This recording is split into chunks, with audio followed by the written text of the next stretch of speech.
Hello everybody, and welcome back to Dawntide. We finished up our little morning with Ronzo.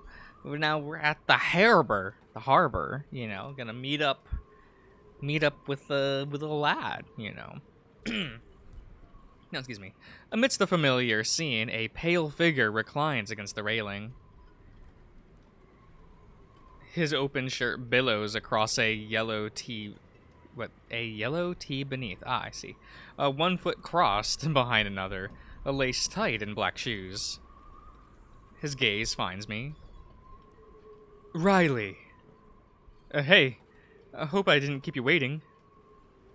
Griff checks his watch. Not at all.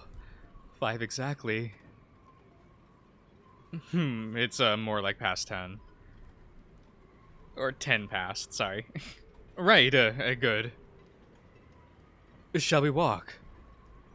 Sure. Oh. Look at this dork. He's great. Now, Griff runs his fingers, Griff runs his fingers, okay. Railing as we walk, okay, that's fine. I've never seen that wording before. That's just me. Small claws trickle on the salt-lashed iron. I've missed it here. Have you? Of course. It's nice being by the sea. You've got plenty of coastline in the Republic, don't you? Yeah, but it's not the same. This place has a different charm to it. Got some good memories here, too. Makes me wonder what I've missed out on over here. I smile and shrug. Not much. Come on. Must be something. If I'd name one thing that's changed, it's places closed down. Griff points back over his shoulder to Mildred's fish and chip shop on the corner. Seems like some have opened, though. It's new, but it's an eminent business. Emmet? An Emmet business? I don't know what that means. Emmet business? You must know what Emmet is. He shakes his head. It's like a tourist. Something not from Kerneth. Am I in Emmet? Well, you lived here, right? So, technically not. Technically? You're too kind. I say it for that place because the owner barely even comes here. They're a chef from upcountry. Yes, upcountry, yes. She's not even called Mildred. About 3 of them sprang up overnight in different towns. So it's not authentic. Is that the issue? You're sounding bitter. To be honest, I just missed the chip shop that used to be there. It was cheaper. Is there anything that hasn't changed that you're glad for? That's a good question. My brain skips over memories of the town, searching for something constant and comforting.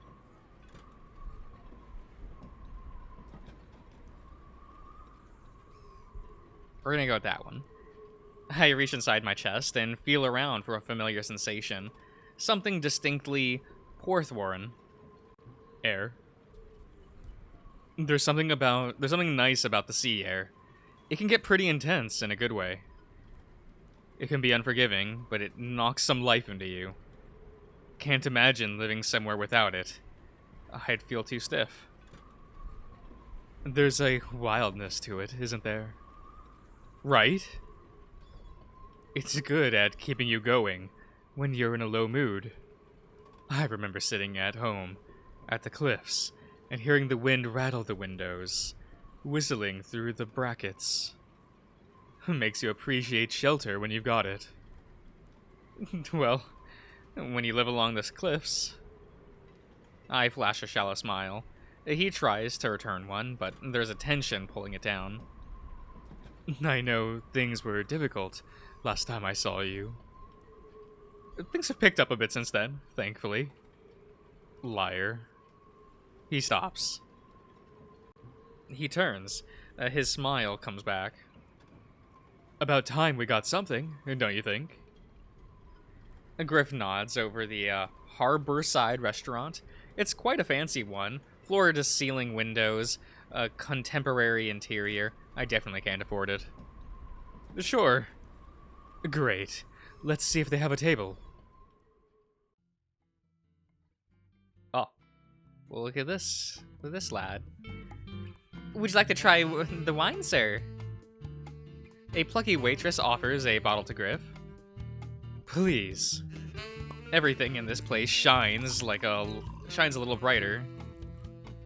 The sunlight sparkles through the wine as it's poured. Griff's eyes shine as well. He sips. Lovely. Thank you. The waitress nods, smiling, and steps away with a snap of a heel. Looking down at our salads, I can't help but feel unfilled already. Didn't want to look greedy.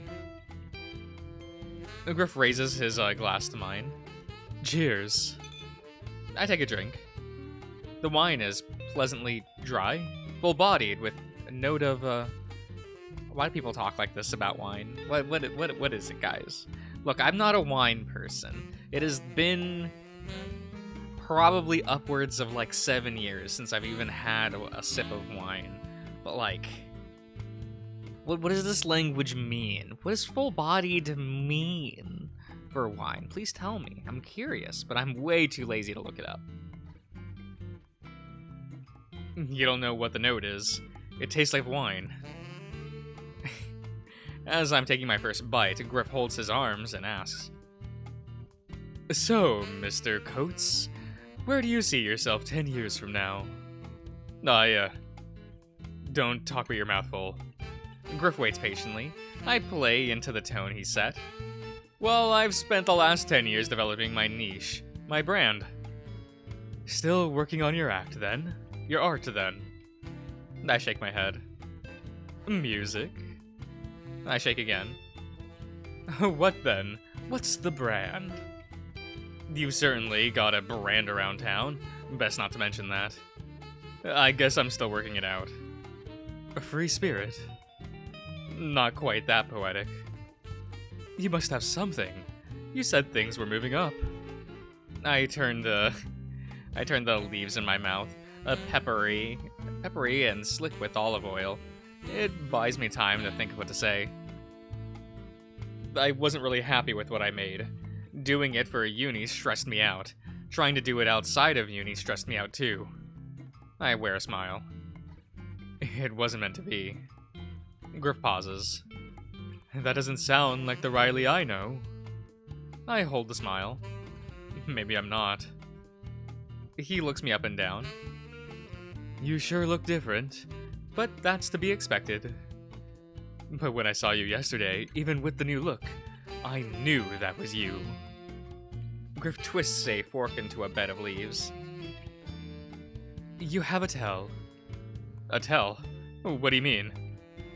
The way you look at things, you sort of... He tilts his head to the side.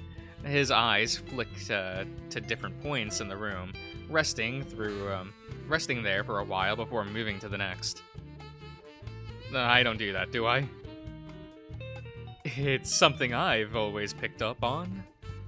He flicks them back to me. You observe things. I find myself as an unwilling participant in a staring contest. He's laser-focused.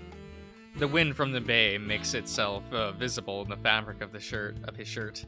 It creases against his statuesque stillness. It makes waves through the white awning behind him, its form. You're doing it again. I was just... It's not a problem. It's nice. That's why I don't believe you when you say you don't make stuff anymore. That attention must go into something. Maybe one day I'll give it another go. You were a lot less stable when you were making art. More self-absorbed. Just not right now. I take a quick bite, too small to be considered a proper mouthful. You know, when I saw you yesterday, I had a hard time believing it. Do you believe it now? I can't help but chuckle. No, I don't. Why not? It was just so long. I thought you were gone for good. He reaches across the table, gently grabbing my wrist and giving it a little shake. There. This help? I feel my ears swivel back from embarrassment. He's toying with you. What I mean is, look, things actually got worse for a while after you left. A lot of things. His grip loosens. Do you want to talk about it? Not right now. It was a while ago. A lot happens in a decade. I get it. A decade? That makes it seem even longer. I'm on the other side of it now, though. I suppose I'm working out what I'm doing now that I'm here. You're being a bit too open about all of this. I trust him. It's a fine place to be in. Speaking of the present, what have you been up to today? Helping Ronzo get some things moved into his mom's place. How was he? A bit, I'm not sure. There's a weird feeling at that place. How come? Not to pry. There was some talk about his dad. They're doing a memorial service for him. Sorry to hear that. Did he pass away recently? No, actually. His grandma did a few years back, but the dad thing is weird. He left when Ronzo was a teenager. And deadbeat. An out-of-cigarettes type, huh? He wasn't that type, you'd expect for that. No alcohol or anger problems, didn't smoke, always seemed pretty friendly. Ronzo says the last thing he saw of him was taking his mechanic tools out one night. Is that what he did then? He worked at a garage and did roadside repair too. He'd been doing a lot of late calls. Then one night he didn't come back. They found his car along the coast. What do you think happened? Mid-bite, I wonder if the extraneous? I think I got there, fellas. Details are worth covering. Some people thought he might have been attacked or committed suicide. Nothing pointed to either, really. No, excuse me. Police looked into it, but they didn't really get anywhere. As usual, a few people had theories, but to put it simply, he had an affair. So I was kind of right on the deadbeat thing. How come that didn't come up earlier? Well, it's unconfirmed. A few people said that they'd seen him with a woman some nights, north up the coast. Matched up with the times Ronzo said he'd go out for roadside work. Don't think she was local. So an Emmett, right? Am I using the term right? Pretty much. That's why people think they left up country somewhere, or somewhere else. So why a memorial? Doesn't seem like he'd be worth remembering. The affair is just a possibility. I guess that's the problem. Nobody really knows what happened. If he's not dead, though, he may as well be. I think the memorial gives everyone some closure. I have to say, you're killing this. Hey, a dead grandmother, suicide, abandonment. You really know how to set the mood. Well, it's good that you're around for Ronzo at the moment. It sounds like he might need it. He's pretty much my best mate. I couldn't not be there. So, where has he been? Hello, gentlemen. How do you find everything? It's great, thanks. Could we get some more wine? Of course. She tops up our wine while Griff makes approving chatter with her about the weather. When the waitress leaves, Griff turns his attention back to the plate. There's silence, a gap in the conversation. What's wrong? He's been making an effort to carry this whole thing. He asks the questions, picked the wine, kept things rolling. I feel out of place in this restaurant and this conversation. Say something. Start a conversation. What is there to say? Are you seeing anyone at the moment?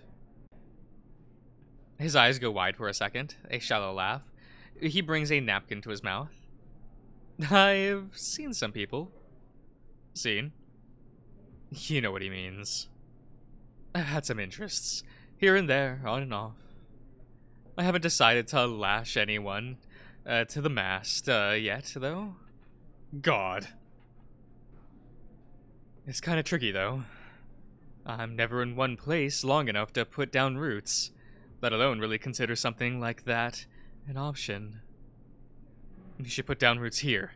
You should quit your job and move here, and then you can consider it an option. Yeah, I bet. I guess it comes with the territory, right? I guess so. How about you? Anyone?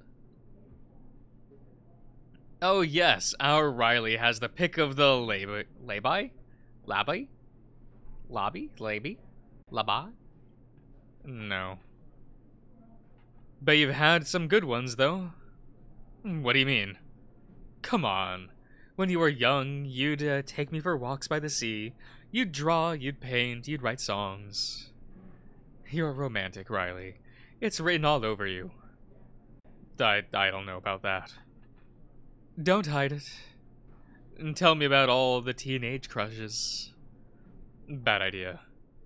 The first loves. Even worse idea. The whirlwind boyfriends, hell, maybe even girlfriends, if the years gave you a change of heart. Definitely not. Do you really want me to? Do it in your Riley way. Paint the scene. Don't do this. Well, I close my eyes, blot out the world around me, do my best to ignore my own calls to stop. My boots were drenched. Parting pebbles crouched as crystal-thin waves rolled over. The sun dipped half between the sea and sky, its colors seeping into both. A lantern made from wicker and paper swayed on the surface. Something burned inside, face down. It was morning, so you could barely see the lantern's light. I hoped I hadn't been too late. I watched it drift slowly out along the sunken causeway? Causeway, what is that? Well, I don't know. Though I wanted it gone, I cried for sending it away. It had to go. It had to go. Hey, you okay? Someone stood behind me. They must have been there a while. Tide's coming in. You'll get caught if you don't move soon. I kept my eyes on the lantern, ears deaf to the land until a sigh cut through my temper. He stood beside me, facing the same horizon. What did you put in there, then? I didn't answer. Just a sniff. Yeah, I got the ones like that, too. I don't do that lantern thing, though. His hands hung down, black as coal. It shone bright in my, periphery? My eyes still followed the lantern. It swept toward a Kells rock? Is it Keels or Kells? Probably Keels, right? You wanted to forget it, right? So forget it. Don't look away. Look at me. I had to force my eyes shut to tear them from the sea. Look at me. I opened them to a new world. Kind and piercing, his eyes were the first to greet mine. Then the bright clouds around them. Sea air whipped at his clothes. His black hands went palm up. I'd not seen somebody like him before. My hand had never felt so safe in that of a stranger's. I was pulled, weightless, to my feet. You're cold. Come on. I live just up the cliffs. You want to come in? The edge of a salt-pale house poked above the heathers of the headland.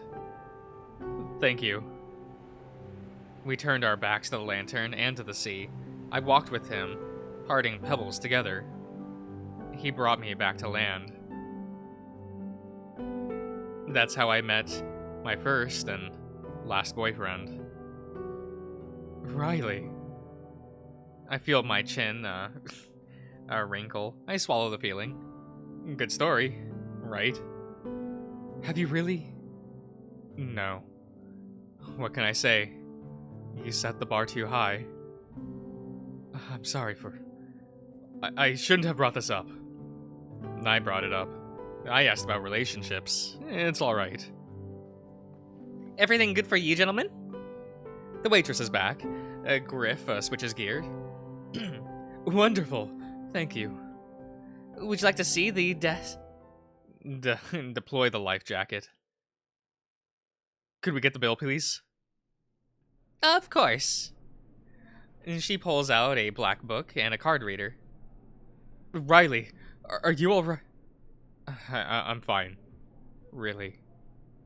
I reach for my wallet. Oh, no. Not today. Griff hands a silver card to the waitress, between two fingers. Put it all on here, please. Griff, you can't. I can and I will, Mr. Coates. For lost time. Griff, that was like 70 sterling. For a salad and some wine. Only with the tip. You guys don't tip enough here. Hey, I tip, but we actually pay waitstaff a proper wage here, so...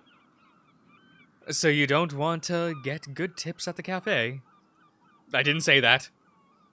He smirks, eyeing his watch. You should probably get to the pub soon. This was nice, though. I'm sorry things got a bit weird at the end. Riley. He places a hand on my shoulder and brings something out from his back pocket. Here. A napkin. A phone number is written on it. I'd be happy to do this again. But if you have any other ideas, let me know. You're the creative one, after all. I take the napkin in hand. Hold on to it, as tight as you can. I'll text you mine. Look forward to it. I'll see you soon, Riley. Griff waves, then disappears up a thin, hilly street. I hold the napkin into my wallet and just stand there for a while. How did I pull that off? Oh. Okay, everyone. I think I'm gonna end the part here. So I do hope you all have enjoyed, and I'll see you guys around.